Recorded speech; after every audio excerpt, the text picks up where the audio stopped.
Hello, everyone, and welcome to this SENSS webinar focusing on our student-led competition. I am Professor Fragkiskos FIlippaios. I am the Director for the South and East Network for Social Sciences, and I will be leading today's webinar. Just a couple of housekeeping issues before I move on with my presentation. First of all, I am recording this webinar and we will be making it available on our website, as we've done with all past seminars. So should you wish to revisit it, review the material, the webinar recording will be there hopefully early next week. And as I said, there are already the recordings of the previous webinars.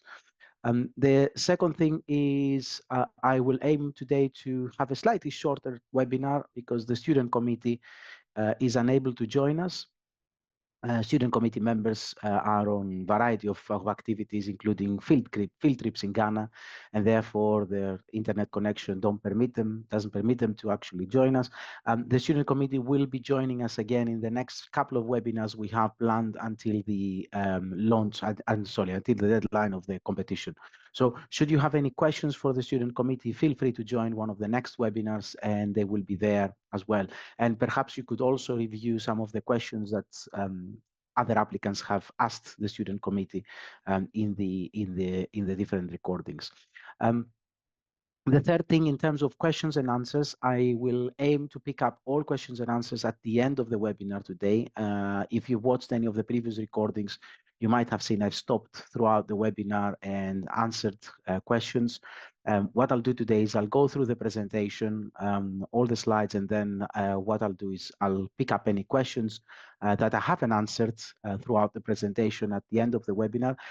My suggestion is that you use the question and answer box and you post your questions there, and I will be picking them up at the end, addressing every single one of them. And there are sometimes occasions where I say to candidates, please drop me an email because there might be a more specific issue that I need to address with them.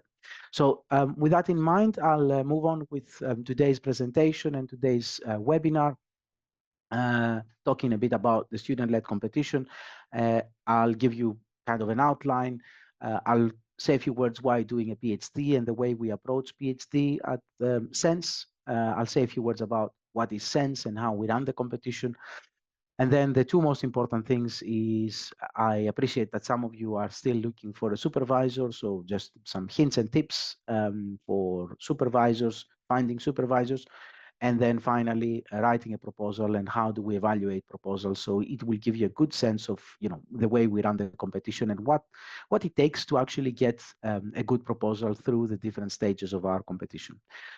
The first bit which I want to discuss is why do a PhD, and the way we approach PhD at SENSS is no longer simply an academic qualification. We don't develop PhD students simply to become an academics, but the aim we have is to enable everyone to pursue diverse careers. So we train you in a way that not only gives you the skills and the abilities to work in the academic world, should you wish to do, of course, but also what we do is we try to support you in developing other employability skills, transferable skills that will enable you to work in a variety of different organizations. And one of the key tools we use to achieve that is effectively the integrated placement scheme and the placement that you have. Can I just confirm if anybody can tell me, do you actually see my shared screen or do you see me only? If someone can tell me the questions and answers.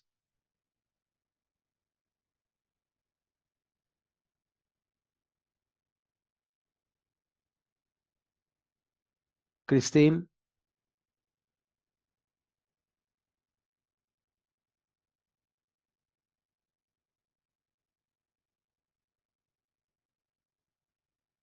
Okay, right, good. It's good that you are able to see my slides as well. So in terms of why doing a PhD, as I said, the common assumption was that students who obtain PhDs want to become professors, only the best doctoral students become professors, and then the career paths of PhDs are very linear. That's not the way we approach PhDs at SENSS. As I said, one of the most important things is the integrated placement. So every single student that receives a SENS-funded place is able to basically do a 3-month placement, fully paid, as an extended time to the PhD.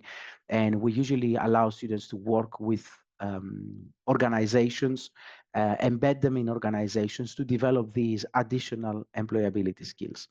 Now, one of the reasons I say a few things about the PhD and the purpose of the student is because I want you to also think about your personal statement here. So the application consists of effectively 3 things. One is the research proposal, and the research proposal is about your project, what you want to achieve, what are your research questions, and I'll come back to that towards the end of the presentation. The second bit is a personal statement, and that personal statement asks you to tell us, why you want to pursue a PhD, what are your career aspirations, effectively why you have selected SENSS. And then the third part of the application is an equal opportunities form that we ask you to kind of complete in order for us to identify any candidates with widening participation characteristics, because they have a specific place in our competition and we support those candidates. So if you think about why someone would do a PhD, and these are not mutually exclusive, they can exist in combination. People might have instrumental purposes. So for example, you want to pursue a career as a researcher in the academic world, a researcher in a research organization. Obviously, people might have intellectual purposes. Occasionally, they come with a personal interest, their satisfaction, their aim to contribute to the discipline, but also they could have altruistic purposes, especially around solving problems, enabling change, and benefiting others. And I'm really proud to say that a lot of our projects come from the global south, and we hope to be able to support students coming from the global majorities, from the global south, to effectively implement and facilitate change in their home locations through their PhD and through the research. So in your personal statement, you could elaborate why you want to do the PhD, why you think SENSS is the right place to do the PhD. Perhaps you could talk to us about how you will be utilizing the placement and how your future career might be influenced by the PhD. The next bit I will talk about is making sense of SENSS, who we are, what we offer, how we run the competitions, so on and so forth. So we are what we call an Economic and Social Research Council doctoral training partnership. We are the ESRC, the Economic and Social Research Council, is one of the 7 research councils which are funded by the United Kingdom Research and Innovation, UKRI in short. And there are 14 more doctoral training partnerships like us. They cover the whole of the UK as well as Northern Ireland. The link there gives you a sense of where they are.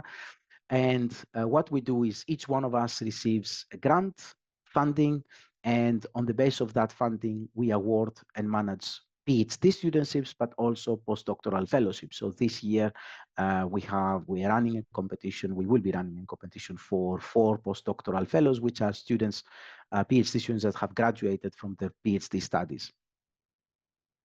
A usual question that we receive here is, can I actually apply to more than one doctoral training partnership? And the answer is yes, of course you can. You can apply to more than one.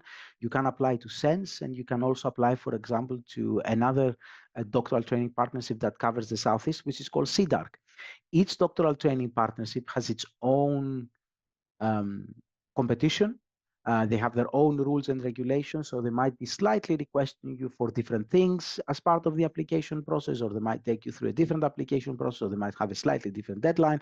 But you can apply to more than one DTP with the same proposal, of course.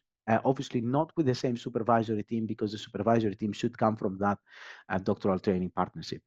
And should you be very successful in securing studentship from both DTPs, you can actually then you have to select one of the two, And so you will receive two offers. You can accept one offer and decline the other, and therefore the DTP that gets a decline will move on to what we call the reserve list of awards and will award the studentship to the next person on their list. The only thing you cannot do is apply for two places within one DTP. So for example, if you apply with one of the 8 partners of SENSS, so let's say someone applies with the supervisory team through University of East Anglia, and our partners are East Anglia, Essex, Goldsmith City, Lincoln, Cranfield, Middlesex, and Roehampton, that individual cannot apply through a different supervisory team at Cranfield, for example. You can only apply with one through one institution. You can apply to multiple competitions. So you can apply to our SENSS competition, which is currently open for studentships. You can apply through our collaborative competition, where again, in the next couple of weeks, we will be advertising 8 proposals, which are written by supervisors, and they will be recruiting students. And you can apply through our student-led competitions. So you can apply effectively to all 3 competitions, but you cannot make 2 applications in the student-led competition. You can apply to as many proposals as you like for the SENSS, to as many proposals as you like for the collaborative competition, and we will be holding webinars for those competitions in the next few weeks. You cannot apply with 2 separate institutions for the student-led. We usually award around 40 studentships every year. So 2024, we have 42, 2023, we had 42, 2023, 41. At the moment, we have a cohort of 83 students. Just to give you a sense of the competition and the way the competition is structured, we start with approximately 800 applications submitted to SENSS. Out of those institutions, there is an institutional shift. So we ask institutions, the 8 institutions you see there, to nominate applications to us. Institutions nominate just under 200 applications. So we go from 800 to 200. The thematic panels then review those 200 applications and nominate to the final stage, to the management board, roughly 80 students. We use 80 students because occasionally we get declines, occasionally we get changes in the student circumstances, and therefore we need to have enough reserves. And what happens then is the management board confirms the top 40, 42, depending on how many we can afford. The remaining students become reserves. We send out the offers to those 40. If we get declines, we move on to the next, and to the next, and to the next. So this is effectively the way the numbers operate. The other thing which I need to highlight here is that, unfortunately, and despite our best efforts to lobby to the SRC for this one, the SRC is asking us to have a quota to international students. And the SRC only allow us to have 30% of our cohort as international students, which in numbers, this translates to about 12 to 13 applications, studentships every year. So as you can understand, the competition is very, very competitive for international students. I have to say that so I can manage people's expectations, that it's not an easy thing. It's not that the applications are not good. We can receive excellent applications. It's a matter of the funding we receive constrains us to only award 12 to 13 international applications every year. Now, the definition of international applicants is, I'll do it by exclusion. So anybody who is not a British citizen, everybody who doesn't have settled or pre-settled status in the UK, or anybody who does not have indefinite leave to remain in the UK, is being considered an international applicant.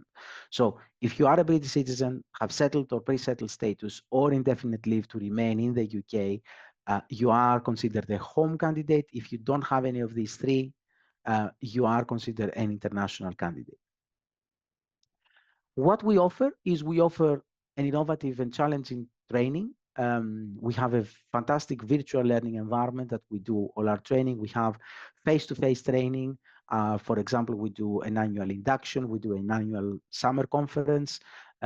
You have a wide network of external organizations that they offer us placements and internships. We do provide you with additional opportunities for overseas institutional visits. We fund field work, international field work. You have funds to attend conferences, events, and of course, academic publishing through our student-led journal, which is called Sentio. And all that is under the umbrella of a virtual learning environment. Now, we have a team that manages applications. Myself, I have oversight of the doctoral training partnership and oversight of the competitions. Professor Mark Johnson from Goldsmiths is the deputy director, and he's responsible for training. So what happens is, once you become SENSS students, I transfer responsibility to Mark, because Mark and Jenny Wilders, the training and development manager, are the two people that look after your training. Your studentship is being managed by Felicity Sesnat, who's our manager. The competitions are being managed by Rachel and Aaron, and you might be already in contact with them if you had any issues with your application. And we have also a finance manager that looks after the financing of the grant and ensuring that stipends are paid on time, and you can receive your money on time. The way we structure SENSS is in an interdisciplinary way, and we have 6 themes, 6 thematic panels. Your project should talk to one of those 6 thematic panels, and they're not in order of importance. They're equally important for us. There are no specific studentships ring-fenced for each one of them, so it's a very open competition. And these are sustainability and climate emergency, health, well-being and social care, justice institutions and social change, resolving uncertainty, addressing crisis, digital social sciences, and advanced methods in socio-economic research. What you need to make sure in your application is that if you decide to apply through one of the institutions, that institution is actually member of that thematic panel. And usually we do by exception here. So the only exceptions where an institution does not belong to a thematic panel is the case of Cranfield, and Cranfield does not participate in health and the advanced methods. Lincoln, which doesn't participate in the advanced methods, and Middlesex, which does not participate in digital social sciences. So everything else is actually institutions participating in all those thematic panels. On the website, we have mini pages, micro website, as I would call them, for each of those thematic panels. My advice is to go through those thematic panels. There is a blurb which covers what each thematic panel is all about, what kind of methodological approaches they would invite, what kind of project they would invite. And also, you will also be able to see the students which are associated with that specific thematic panel.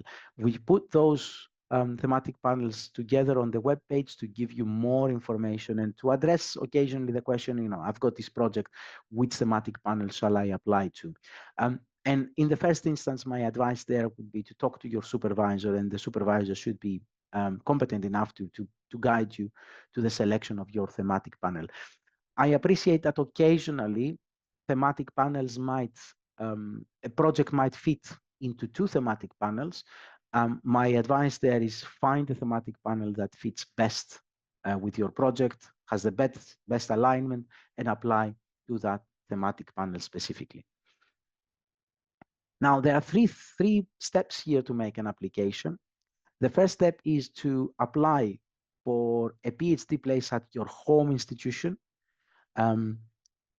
What I also need to highlight there is that sometimes institutions have individual deadlines. Please check individual institutions for dates. You don't want to miss the deadline for application to that institution, especially if it's a SENSS application. Once you've done that, create an HI apply, and then develop your proposal with your supervisory team and submit your online application. I'll come back to the proposal and the competition in a minute. But since I've talked a bit about the supervisory team is integral in your application.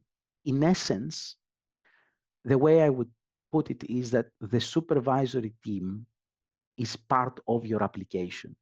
The application is actually being assessed on the qualities of the proposal, the qualities of you as a researcher, but also the qualities of the supervisory team and the way that supervisory team can support you and the proposal.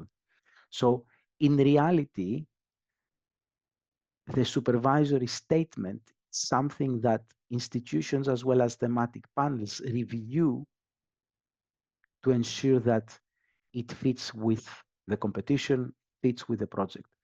So finding a supervisor and getting a good relationship with them is actually quite crucial. The clock is ticking. The deadline for SENSS is 14th of January. My suggestion is that if you haven't yet identified the supervisor, please, please, please focus all your efforts on that. It's really important. Without a supervisor, you cannot apply for SENSS. And in the application, we do ask you, have you identified the supervisor? Have you effectively talked to a supervisor? Because when you submit your application, we will then be asking, the system automatically asks your supervisors to submit a supervisory statement. So that forms part of your application. Now, if you don't know, some of you are lucky enough to have been working with supervisors over the last year as master's students, but occasionally people don't know where to apply. They simply have a topic in mind. My suggestion is, use Google Scholar. Is a very good tool. Occasionally, people might be using also artificial intelligence, so you could provide AI chatbots with, a short paragraph on your topic and say, go and search these institutions and tell me which are the individuals that might be, appropriate individuals for supervising a topic like that. You get suggestions from that, and you basically can then start communicating with them. If you know the institution and your topic, my suggestion is, go more focused, visit the institutional web pages, identify your supervisor by scrolling through their profiles. All supervisors, or the vast majority, they have a mini bit on their website saying, look, I'm open to supervision of these particular topics. It's really, really important to select someone who has close alignment with your topic, because otherwise people won't be responding. So if you simply send speculative emails to supervisors that they don't have any alignment with your topic, then it's very unlikely you will actually be able to receive a response. It's also very important, and I say that from personal experience, to ensure that you've got the right communication style. Just to give you an example, we are trying to organize an interview with a potential applicant, with a colleague of mine who is who will be co-supervising. We are in exchange of communication with the candidate. My colleague who's leading the communication is a female colleague. The candidate keeps coming back, referring to her as Sir. Obviously, you can appreciate that there are cultural barriers there, but in the first instance, what you should be doing is check the email, check the website of the person that is inviting you for an interview, and make sure you address them properly. So, say, dear professor, with their surname.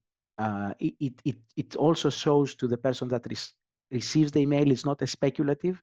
When I see emails saying dear sir, or without properly addressing me, I have the suspicion that that email has gone out probably about another 50 people like myself. So I have no incentive in responding. So address them properly and ensure that they feel the email has been written specifically for them. Tell them something interesting about yourself, why you want to do the PhD, who you are. You could actually say, if you have some work experience, I'm coming from this kind of background, or you could talk about your aspirations as a researcher, or you could talk about your your purpose of pursuing a PhD. Explain why your research interests fit with their expertise. Ensure that you proofread your email before you send it. Don't make any extravagant claims, and then prepare yourself for a mini face-to-face interview. I usually ask the people who approach me and send me a proposal. I review that proposal, and then I have a mini conversation with them, half an hour, to explore a bit more whether the two of us can work together, whether they've written their proposal or it's someone else's proposal, because I have seen that happening as well. And ensure that we can work together as a team. So it's really, really important to make the email or your communication really kind of personal to the person you're trying to attract their attention. Otherwise, that email will go to the spam folder, or it will never be responded. And I think it's no harm, if you haven't heard from someone within a week, to simply send them a gentle reminder saying, my email might have been missed. I appreciate you have a very busy schedule, but have you had the chance to kind of think about my potential application? I always say that a title is not enough. A title and an abstract is good.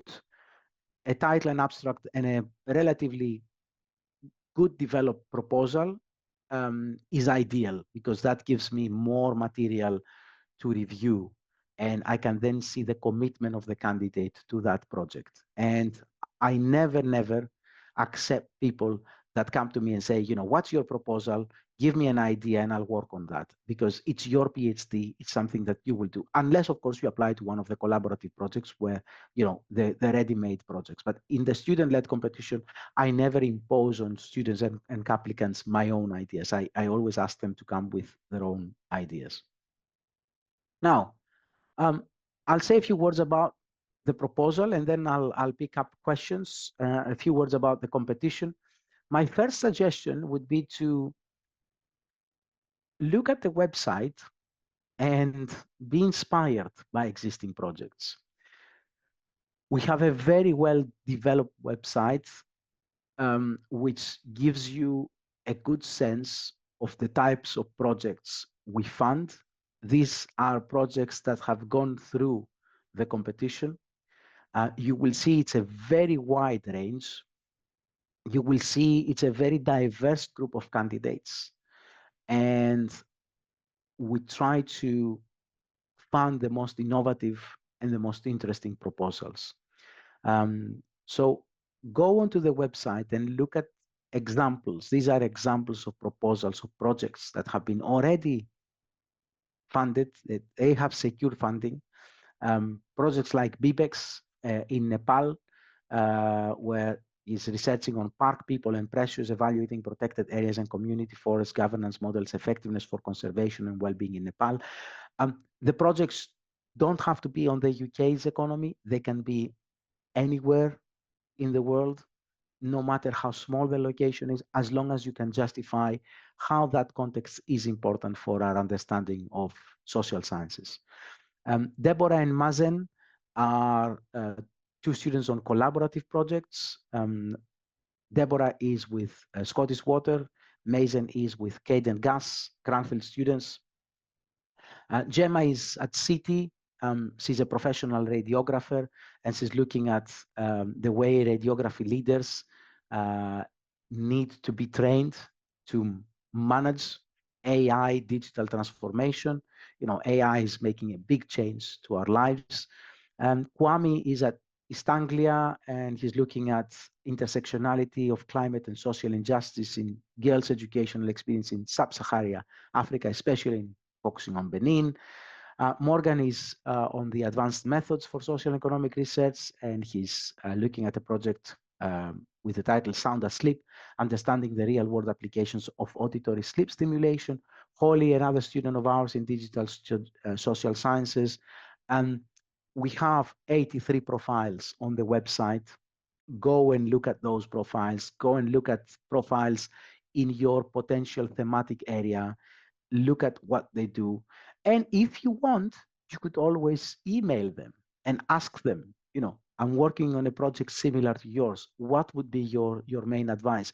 Our students are very happy and very open to answer questions, and you can find their communication emails on the relevant university websites. So we're talking today about the main SENSS competition, which is the one that attracts most studentships. So as I said, on average, we give about 40 every year. The student-led competition attracts around 30. It's open to both home and international candidates. There are ring-fenced awards for our 3 partners, Pockets of Excellence, and these are Cranfield, Lincoln, and Middlesex. What does that mean? It means that the top candidate from Cranfield, the top candidate from Lincoln, and the top candidate from Middlesex are guaranteed a studentship. So there is a slightly higher, because if you are their top candidate, you will be guaranteed a studentship. As I said, the competition is open, but these 3 institutions attract at least 1 studentship. Please, please, please make sure that you keep a very clear and focused eye on the deadline. It's Wednesday, 14th of January. It's 12 o'clock noon Greenwich Mean Time. It's not 12 o'clock in your home location, especially if you're applying from abroad. It's 12 o'clock UK time. Keep that in mind. And as I said, it has then 2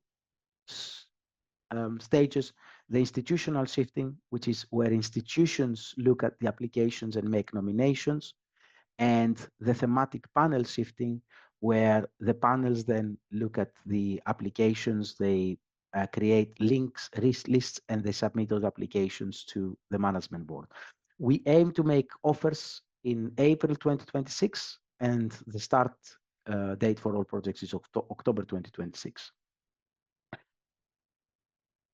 We will be awarding anything between 3.5 and 4.5 years. We determine how much you will get as funding by what we call a development needs analysis. In your application, we will be asking you about your prior experience, your prior education, and we then review that and say, okay, this student needs 3.5 years, on this student needs 4.5 years, or anything in between.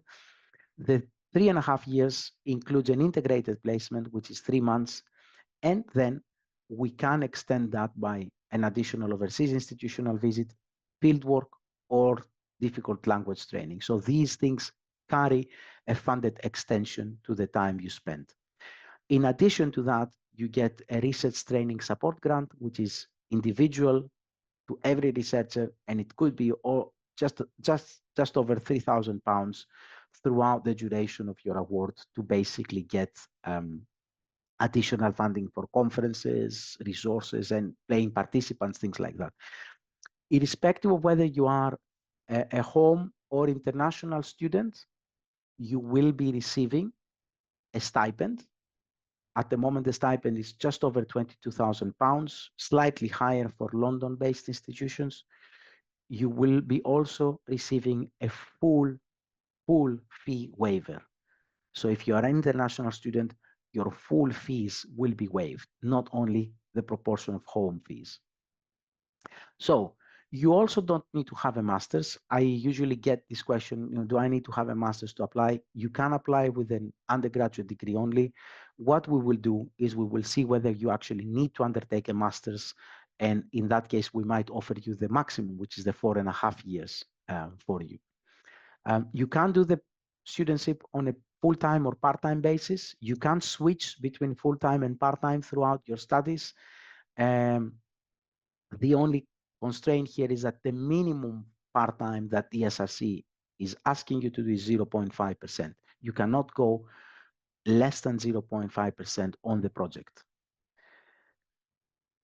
4 stages: check your eligibility. If you're eligible, apply to your chosen university, then discuss your application with the supervisor and apply for the SENSS studentship. Ensure the deadlines are being met, and ensure that you meet the SENSS deadline, which is Wednesday, the 14th of January.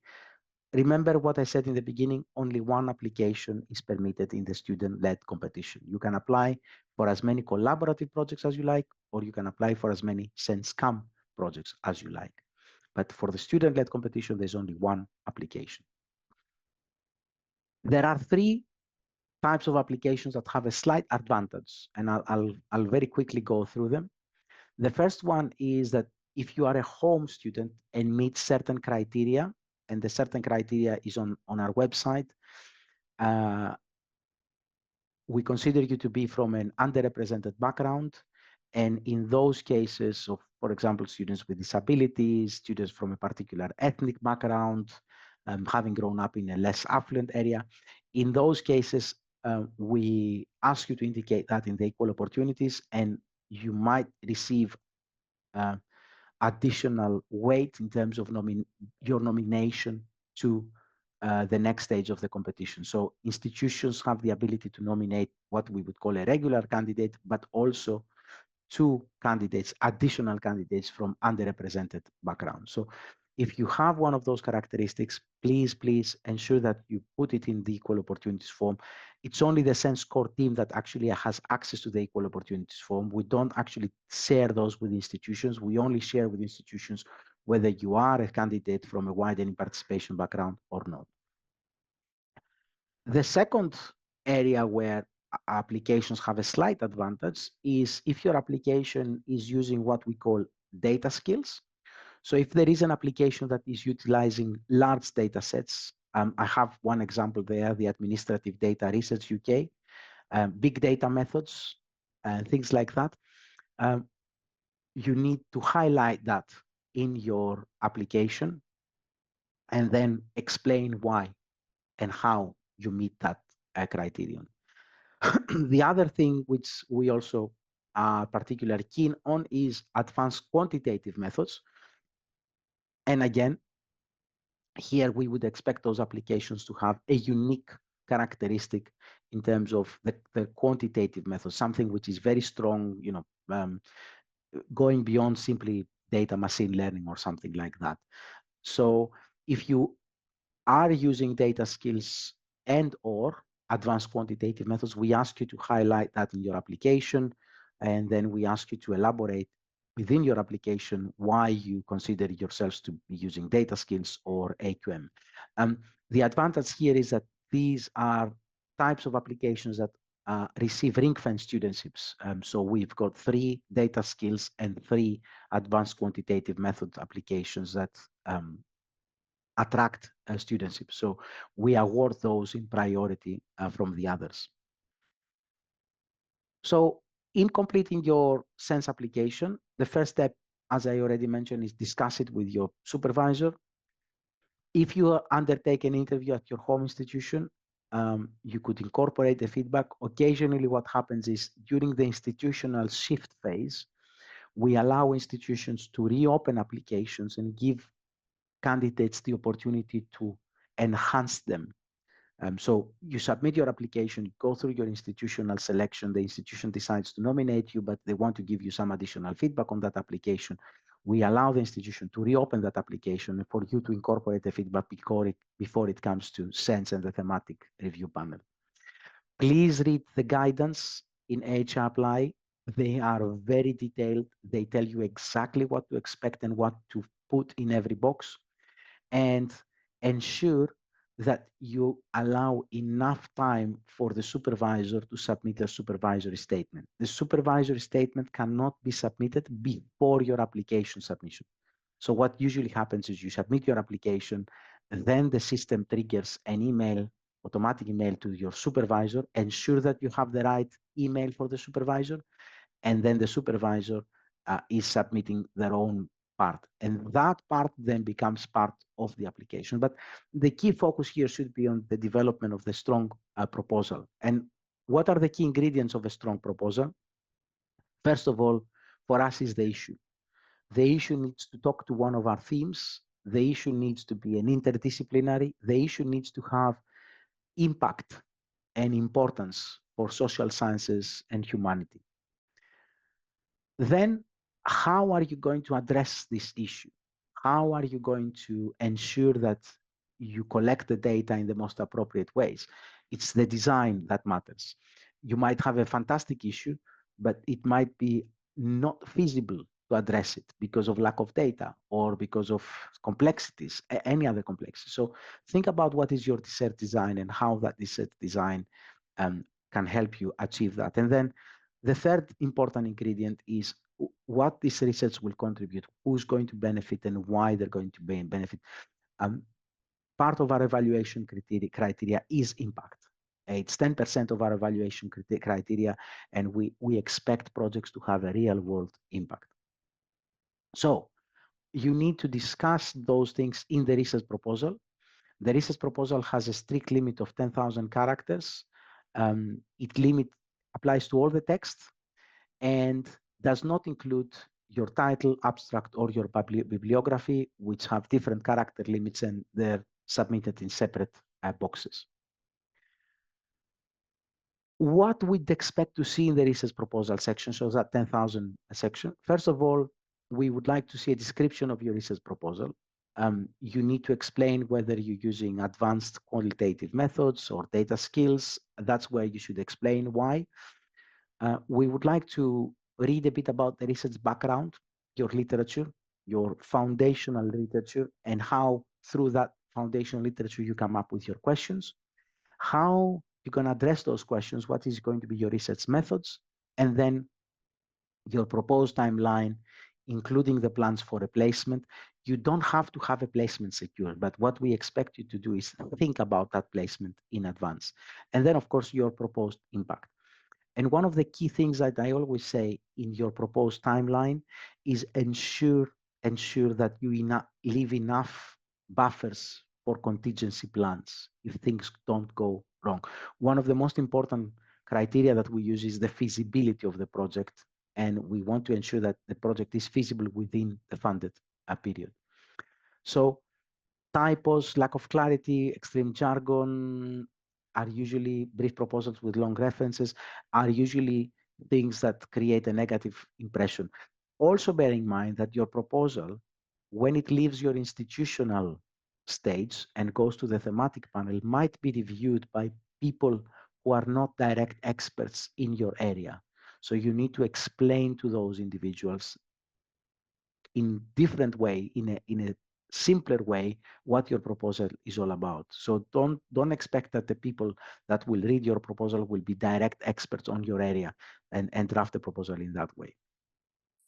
These are the criteria we use: evidence of quality and feasibility, 40%, interdisciplinarity, 10%, impact potential, 10%, evidence of preparation, 20%, and evidence of quality of the local research environment, the supervisory expertise, 20%. So you can actually see that the bulk of the score comes from the evidence of the quality and the feasibility of the proposal, 40%, yourselves, 20%, and then the supervisors, 20%. You know, you already reached 80% of the weights here, and then 10% is around interdisciplinarity and impact.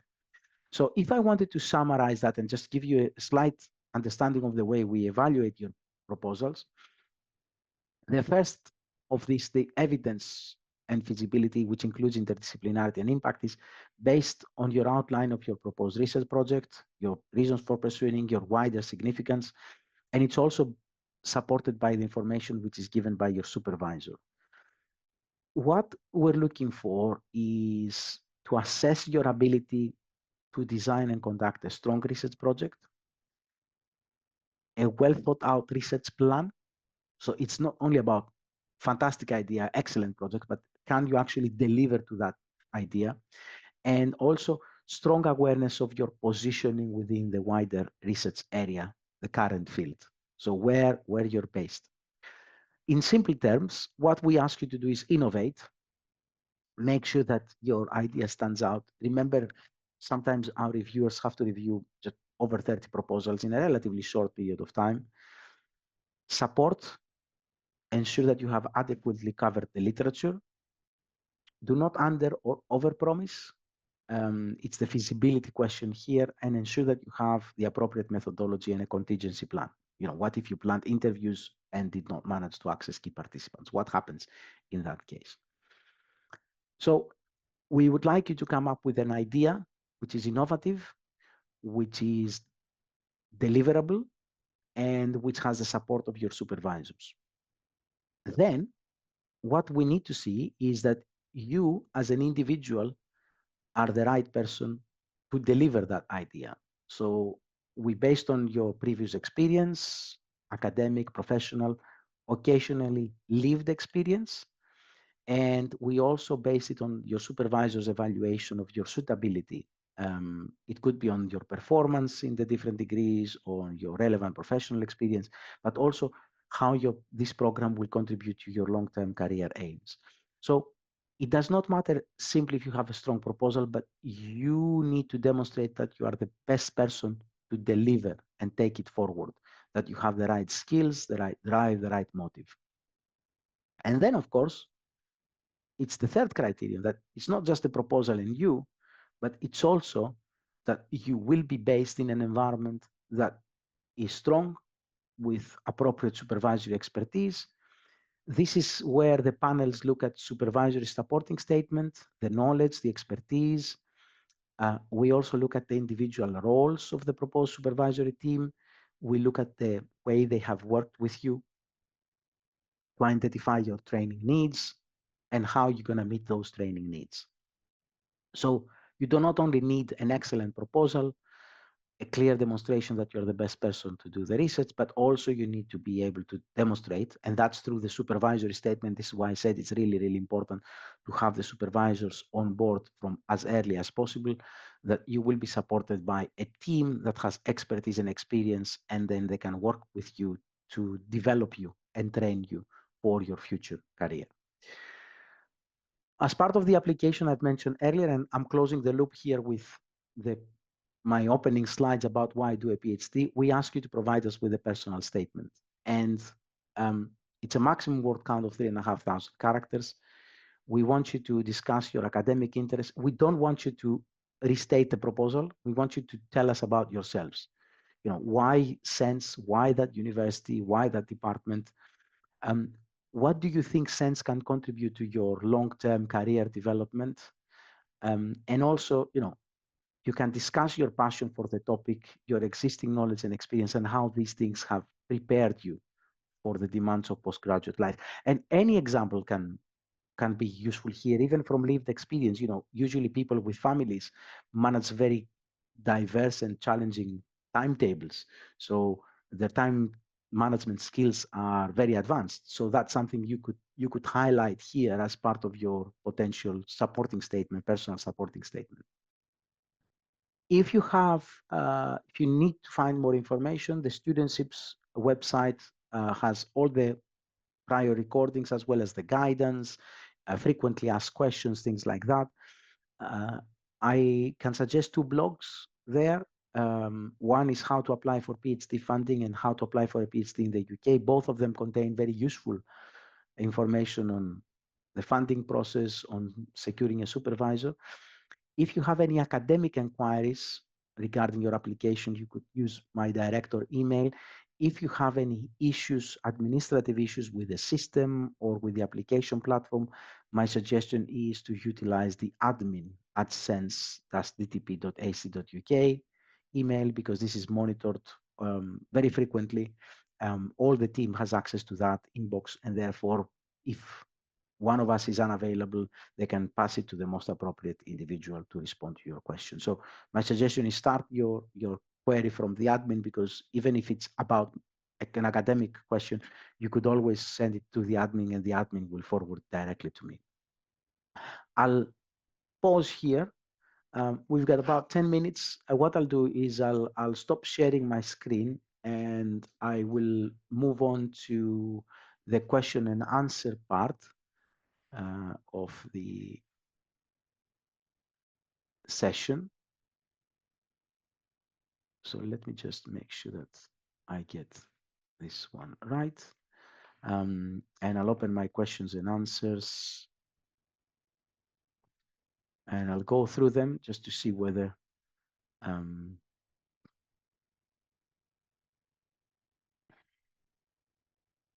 until I go down further to the screens. So for the purposes of the video, the recording, I will be reading also the questions just to make you aware. I'm not going to mention the names, but I will be reading the question. For those of you that you have questions, please put them on the question and answer.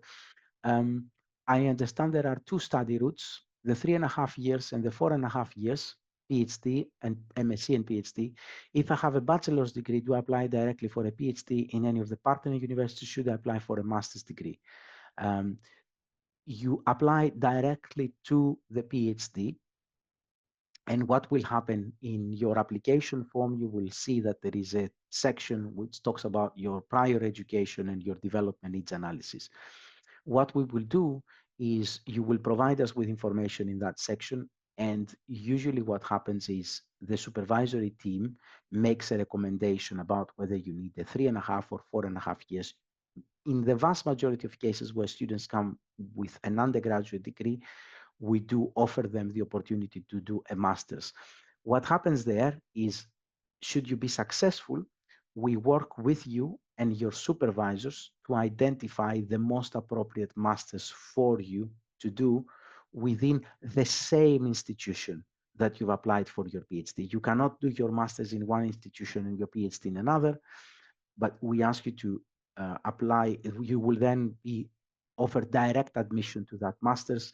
Your fees for that master's will be paid, and you will start receiving your stipend from the beginning of your master's year. So you will get the stipend and the fees paid both for the master's and the PhD, but you won't apply separately for that master's. You will have to apply for the PhD directly.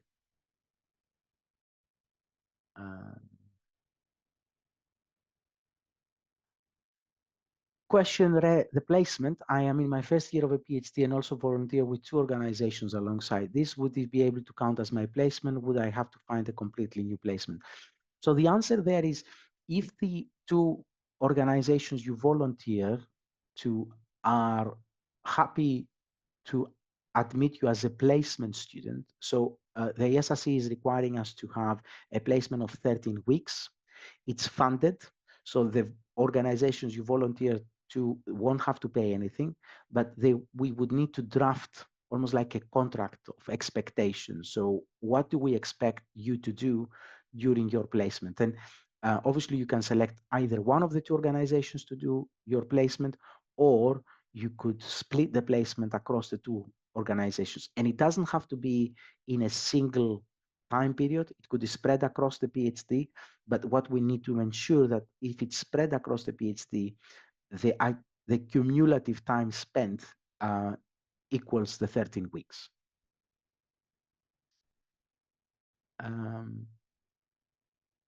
If I'm currently an international student but will be submitting for my indefinite leave to remain December 2026, would my fee status change within SENSS to home student?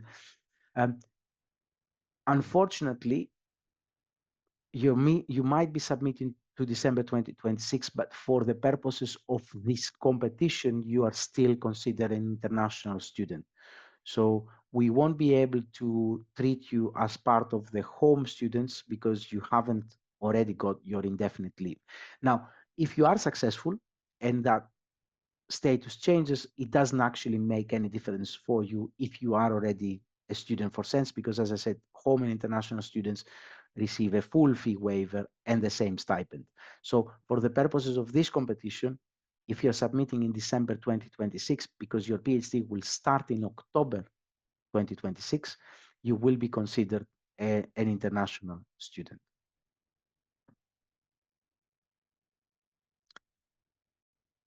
Can I apply to two different themes for the SENSS? No, you can only apply to one theme directly. So you can't, while we ask you to tell us whether you have multiple disciplines in your proposal, we ask you to identify one theme specifically. So if you have two themes that you feel your proposal fits into, have a detailed discussion with your supervisor to actually ensure that you apply to the correct theme. As I said, it does matter and doesn't matter in the way that, themes are not awarded a specific number of studentships. So the competition is open to all themes. Are we going to have access to the presentation later on? Yes, all the presentations and all the recordings are on the website. We will be putting this one in the beginning of next week as part of the website. Is a 2.2 in law acceptable for an integrated PhD 4 to 5 years? At what stage will someone still in the second year of the taught program be eligible to apply?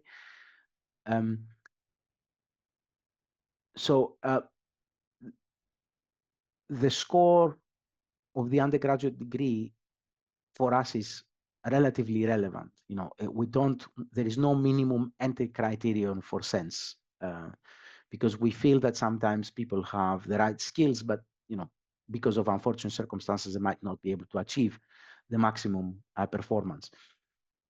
So we don't have, as part of our criteria, an evaluation of your undergraduate performance. For an integrated PhD, at any stage of the first year of the taught program, you can apply. What will happen is we will give you funding for the remaining period of your PhD. So if someone here has started their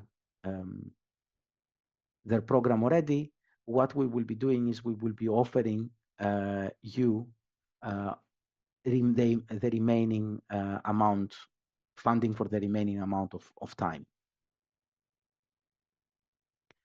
If candidates are required to have 2 supervisors to be eligible for the application, the answer is yes. My suggestion is you find your first supervisor and then you work with them to identify who's the second person.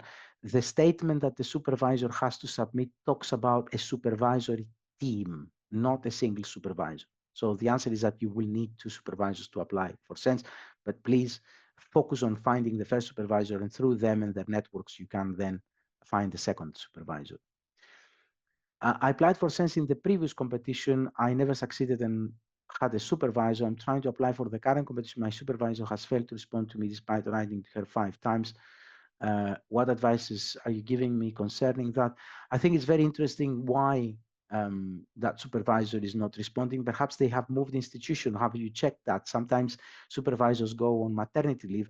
I would try also to correspond with your second supervisor from that.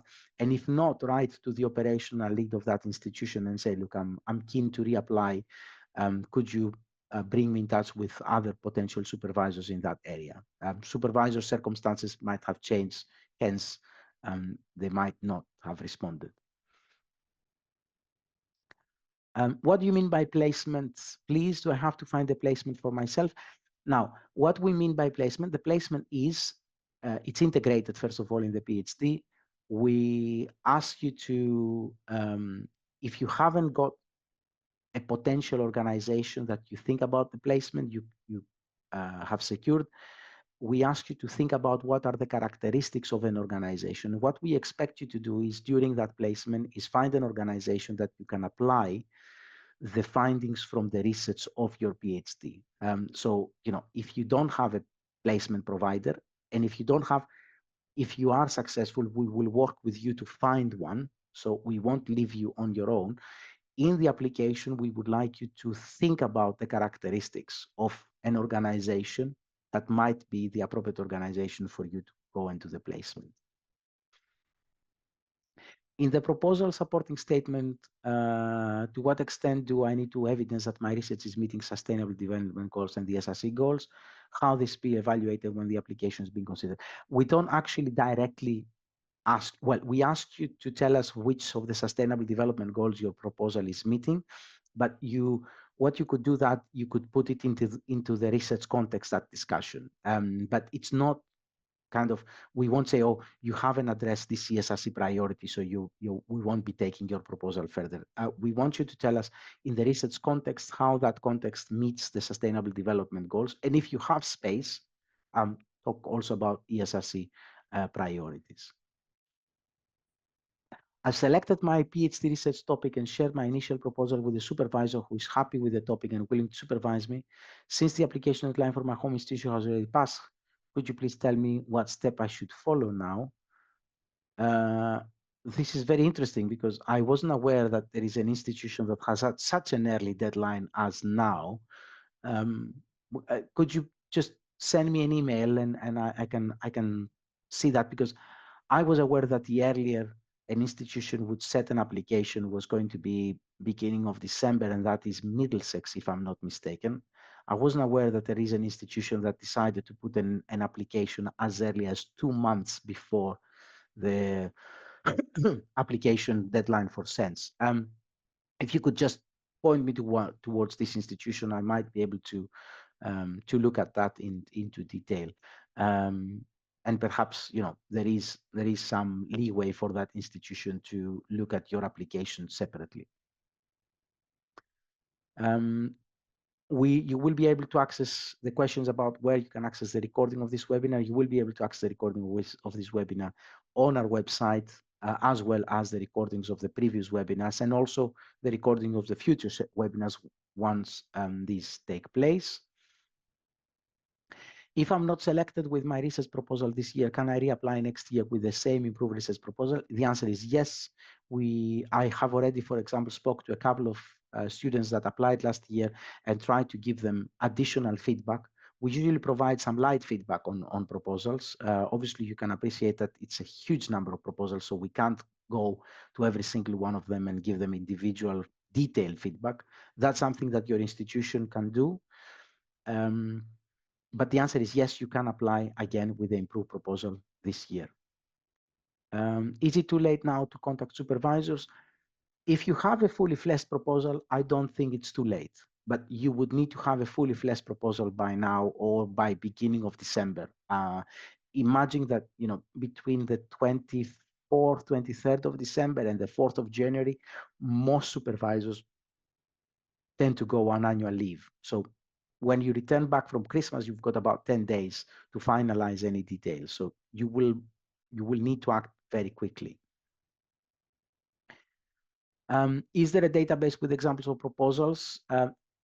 The guidance gives you very good detail on the structure, very good detail. The guidance has everything you need to know, specific questions that you need to ask, answer, and everything like that. And yes, on the website, we have a few proposals from past competitions that we feel, you know, could be examples, good examples of best practice. At the point of application, you would need to have the two supervisors. So what I'm suggesting is you need to work with the first supervisor to identify the second, because as I said, the statement that the supervisors submit talks about a supervisory team and not a single supervisor. And as a matter of fact, for any university to offer you admission, they would need to ensure that you've got two supervisors anyway.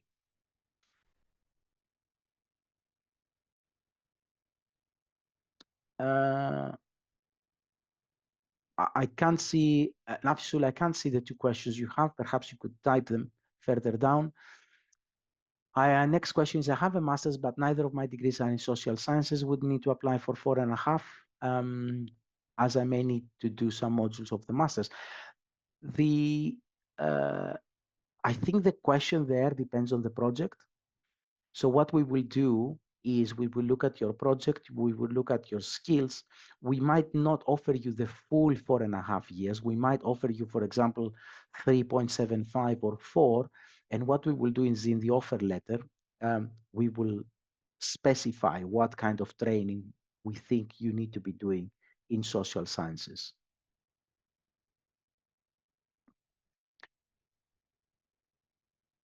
Could you give us an example of the roles of the people who make up a supervisory team might be beyond the supervisor? Is there a set or even suggested number of people that should make up that team? The supervisory team is effectively usually the two supervisors. So there are no other people. It's a team because it's two. And what usually happens is you find two people that have complementary expertise.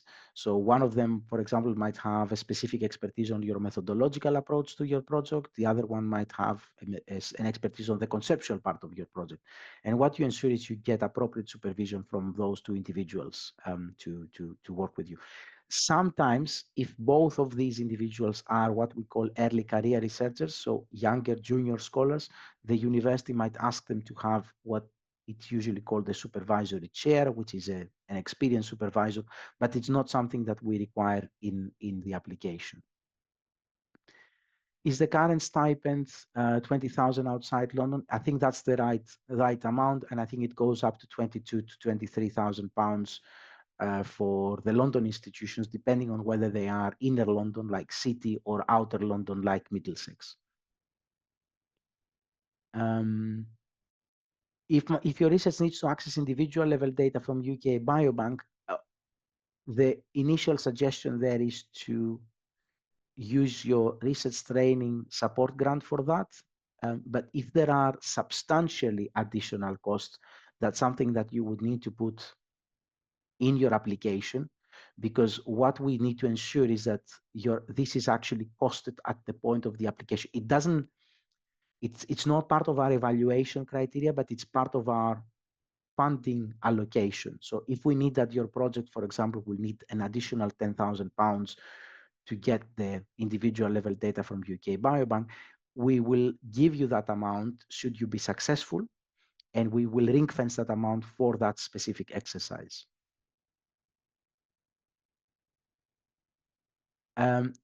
The question is whether the deadline for submitting a supervisory letter is on the 14th of January. The answer is the practice differs between institutions. Some institutions allow supervisors to submit supervisory statement later. My advice is ensure that your application is submitted together with the supervisory statement by the 14th, because as I said, the supervisory statement is also used to evaluate the application as a whole. So it has created some confusion last year that some institutions said, okay, we'll give supervisors a few more days. But what then happens is when in your institutional review, the supervisory statement is not part of the application review process, and then it becomes part of the application review process, but it doesn't get any feedback. So my suggestion is work with your supervisor to get them to submit their supervisory statement by the 14th of January as well, irrespective of what your institution is saying. Right.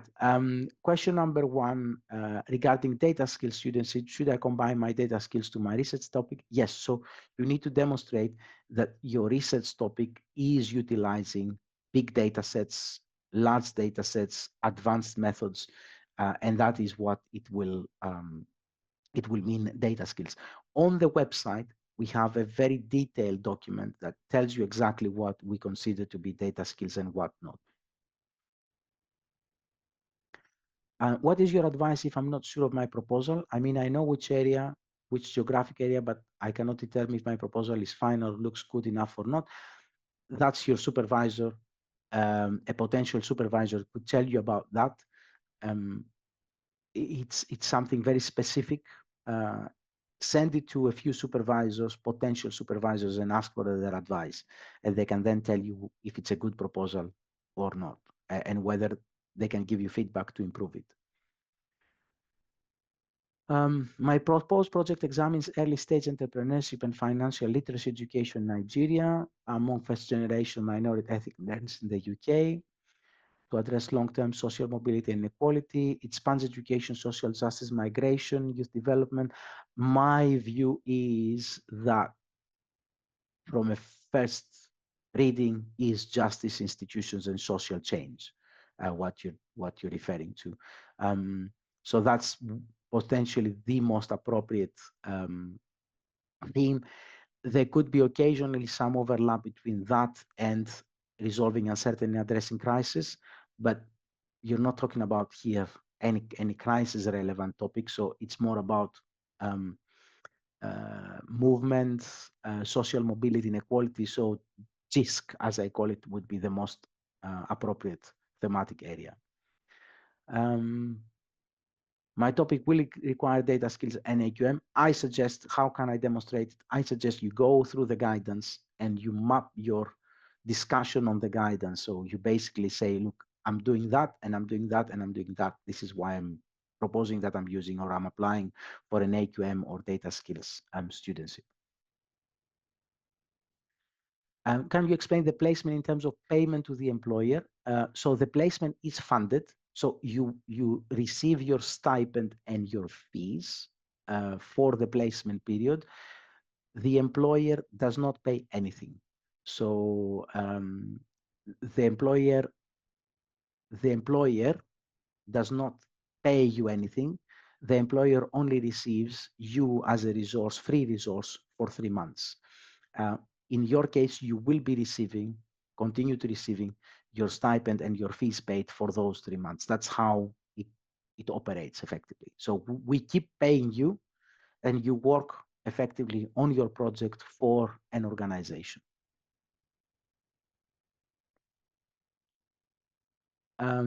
Based in Germany, had issues with my papers. I have not received my residency permit yet. What will travel and residence issues in the UK be? Unfortunately, and I think the most important part of the question is whether we can support you financially in that. Unfortunately, we cannot support financially students for their visa costs or travel expenses to the UK. The ESRC only allows us to pay costs around the PhD project itself, the stipend, and the fee. Some of the institutions might have what we call a hardship fund, and they can support you financially with that. But again, that's something that individual institutions should be able to respond to.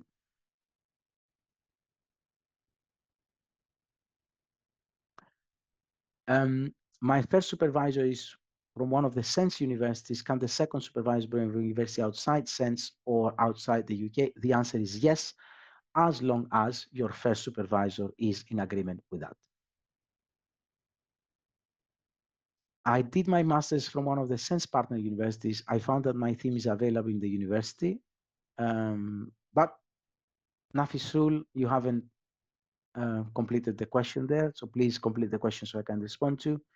Does the department the PhD is linked to have to be a social science related department? Can be another profile of department, for example, art department of a university? The answer is no. It will have to be a social sciences department where your supervisor is based, and you will have to have a project which is at least 50% social sciences to be fundable for the ESRC. While we invite interdisciplinary proposals, the focus should be on social sciences. I'm currently studying MBA Healthcare Management at Roehampton. I'm eligible to apply for the PhD. If yes, will it be a 3 or a 4.5 years? The answer is yes, you are eligible to apply. We will see how much of your training through that MBA is on research methods. So on your application form, there will be a section where we ask you to tell us, what is your training on the research methods.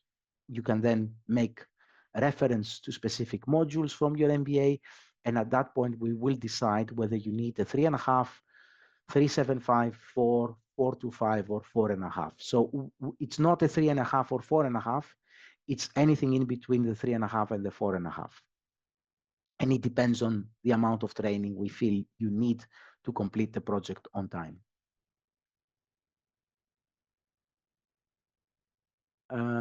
I've answered this one.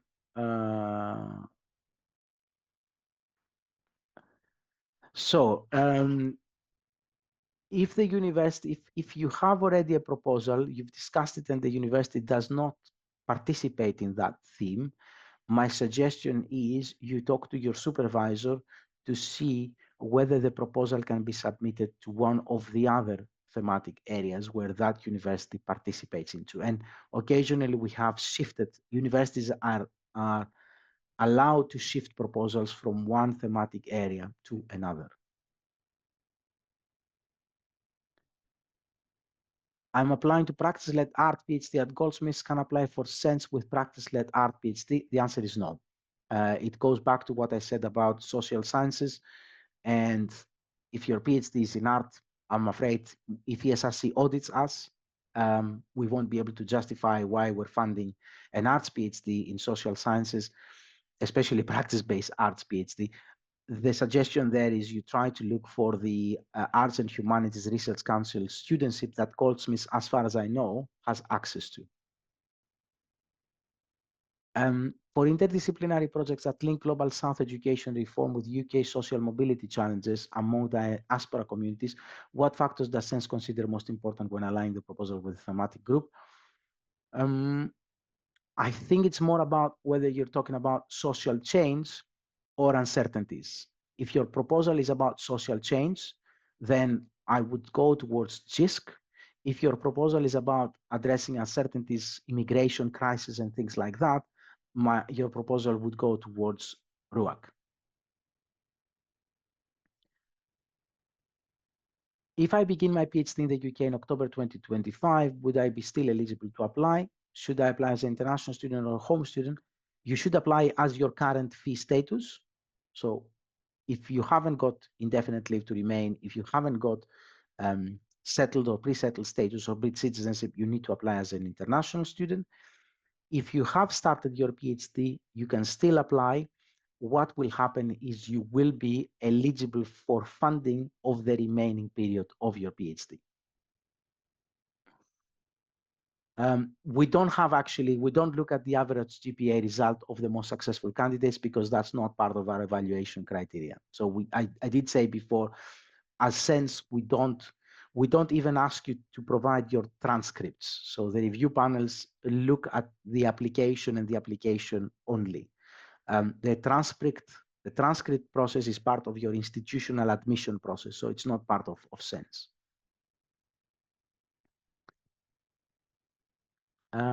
I think I've explained the placement in terms of the payment to the employer. What if the placement organization is another country, for example, France?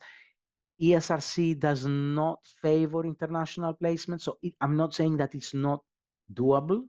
What I'm saying is that ESRC is trying to discourage us from allowing for international placement. So what I would do is I would try to see whether there are similar characteristic type of organizations in the UK and look at the placement opportunities in the UK.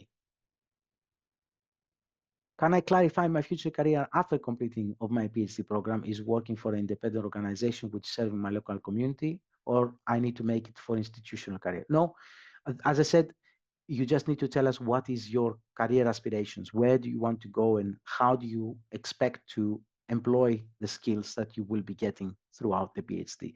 And as I said, we actually do favor our students not pursuing academic careers because there is at the moment a very limited supply of academic careers. And I won't lie to you, it's very difficult to find an academic job these days.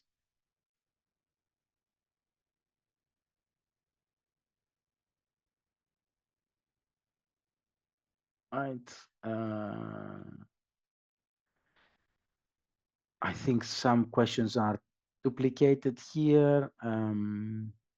So I have a PhD offer from my institution that I got with 2 supervisors. One of them can no longer supervise for PhD, and I'm struggling to find the second one. What do I do as my application is already mostly written?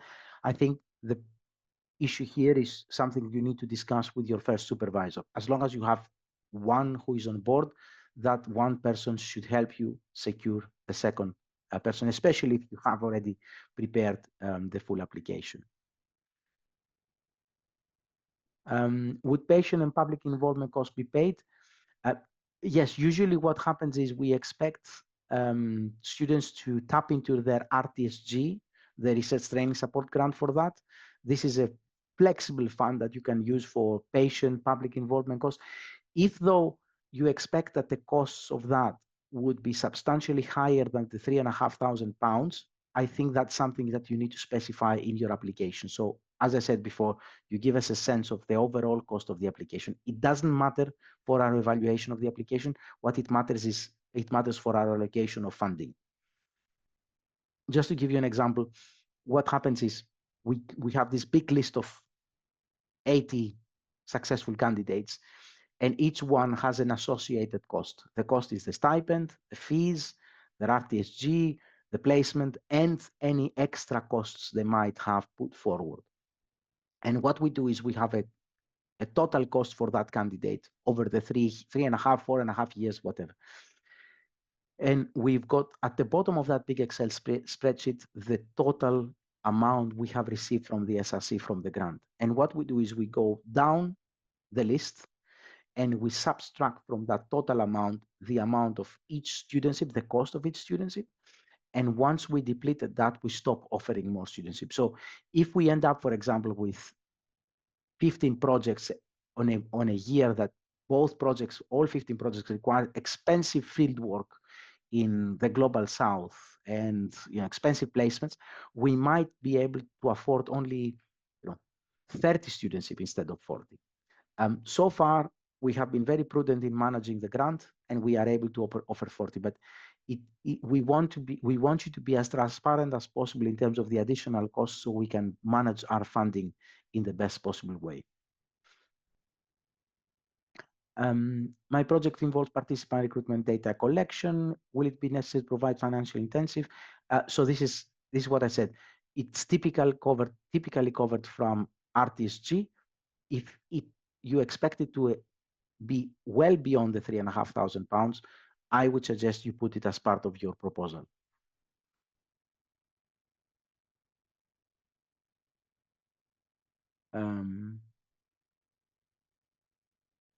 Rather, I don't understand the next one. I don't mean financial support, rather support in papers.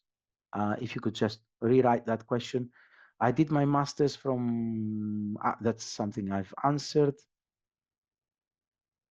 If I have a supervisor at the university outside of the SENSS university, would it be a problem to apply for a co-tutel between the universities?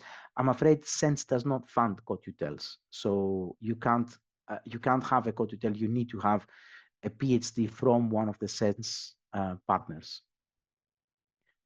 Can we work as part-time teaching assistants during PhD? Yes, you can work, as long as that work does not exceed, the regular amount of work time per week, which is 37.5 hours. So that's something that you could discuss with your supervisors. We would expect you to undertake some part-time teaching assistant kind of work, because we feel that this is also career development.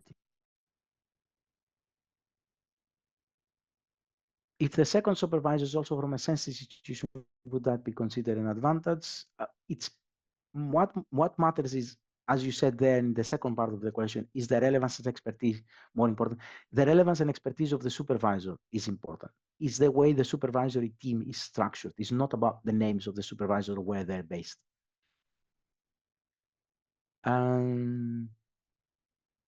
Would my comparative Nigeria-UK dimension strengthen or complicate the case for nomination? I don't see a problem with that. I think, comparative proposals are very welcomed within SENSS.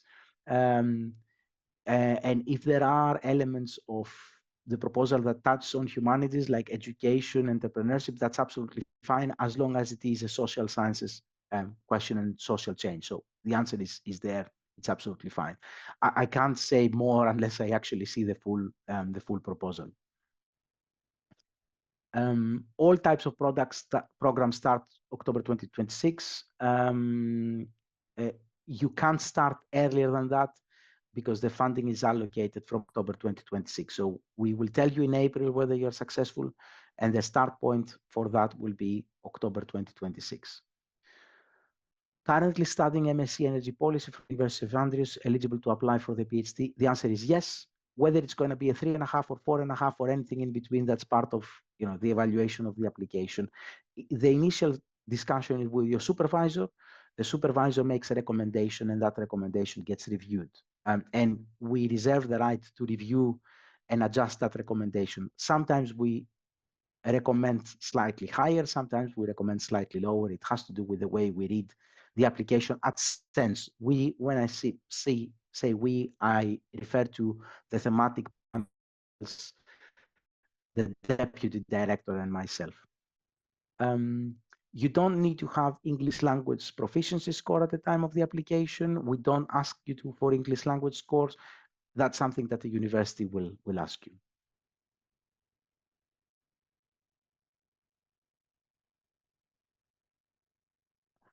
Supporting papers. So it's about the previous question on residency and residency requirement.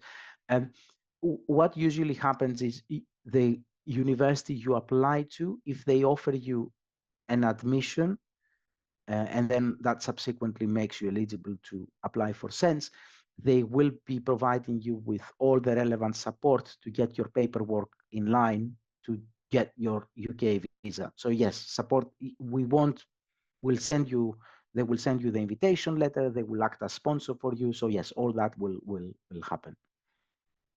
Right, that was the final question. We've gone substantially over what I was expecting in terms of time, but we've answered quite a lot of questions. As I said, a lot of the things you're asking can be found on the frequently asked questions, which is on our website. I strongly encourage you to go and look at the website and review the website.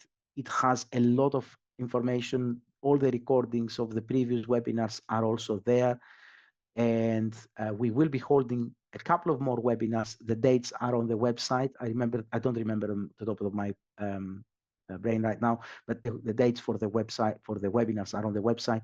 We will have one webinar, which will be a question and answer webinar only. I won't be giving a formal presentation. I will be there doing exactly what I've done. So if you have questions that you can't find the answer on the website, on the guidance, on our frequently asked questions, please come to that webinar and ask that question live, so we can actually add it onto our frequently asked questions as well. I'll bring it to a close here. Thank you very much for your participation. It has been an amazing opportunity, getting to see so many participants for the webinar, and having to answer, some very interesting and useful questions as well. It gives me also the opportunity to understand, how participants come to us, and what are their worries, what are their concerns, and how we can support them better. I'd like to wish you all the best with your proposal, with securing your supervisor, with your application, and hope to see you in one of the next webinars. Thank you very much.